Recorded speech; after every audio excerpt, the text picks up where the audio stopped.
upande wa makosa ya jinai.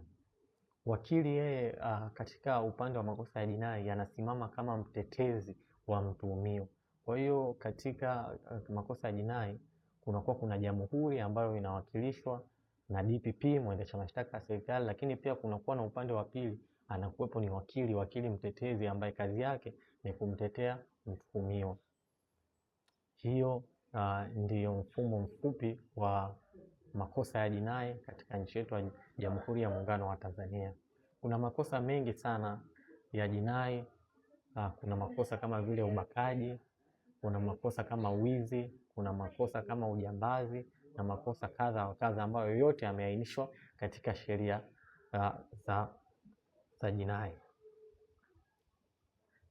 Pia jambo la msingi na la kuweza kuangalia katika makosa ya jinai ili tuweze kusema kwamba mtu ametenda jinai, ametenda kosa la jinai, basi ni kuna vitu viwili vya msingi ambavyo tunasema huwa vinaangaliwa.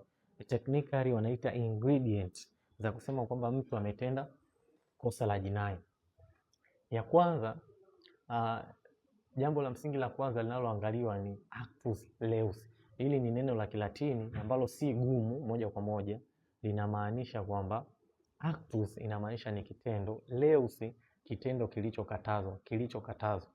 Kwa hiyo hii inamaanisha kwamba ili tuseme mtu amefanya kosa la jinai inabidi kuwa na kitendo ambacho kimekatazwa.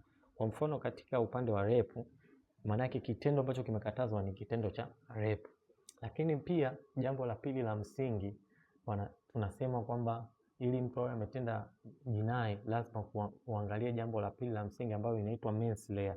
Manslaughter hii tunasema ni kwamba ni contemplation of the mind, yani kwamba ni dhamira au tunasema kwamba hali ya uelewa wa mtu katika wakati huo anatenda jambo, mind yake alikuwa na mind ipi. Pia wameenda mbele kwa mbele, wazungu wanaita manslaughter ni sawa sana